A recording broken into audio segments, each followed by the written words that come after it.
Okay guys, magandang araw sa inyong lahat. So dito tayo ngayon, yung motor natin biglang mamamatay, walang minor, nandaklik.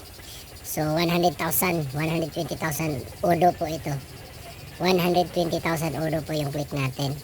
Nasa 3 years na po ito mga kaibigan.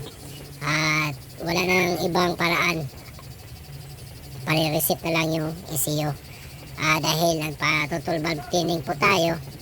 At sa kasamaang palad mga kaibigan, tinanggal kasi nila yung yung TPS at saka yung Ang battery, usahay mo, injector, kulang mo lang yung sensor.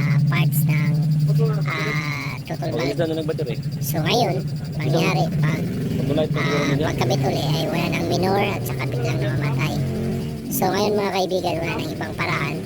Punta na tayo sa mga mas mataas, mas upgraded na mga shop.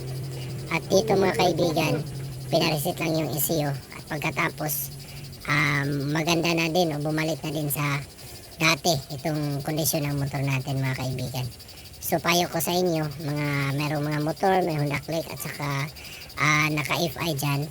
So huwag kayong maniwala, huwag kayong aasa, huwag kayong magkapante sa mga shop na hindi mga high-tech dahil hindi nila kayang kumpunihin, hindi niya kayang ayusin itong mga FI ng mga computerized na mga motorcycle. So ngayon mga kaibigan, bumalik na ulit sa uli itong itong Honda Click natin at maganda na din ang kaniyang condition. So maraming salamat mga kaibigan sa panonood sa video na ito. Don't forget to subscribe our channel.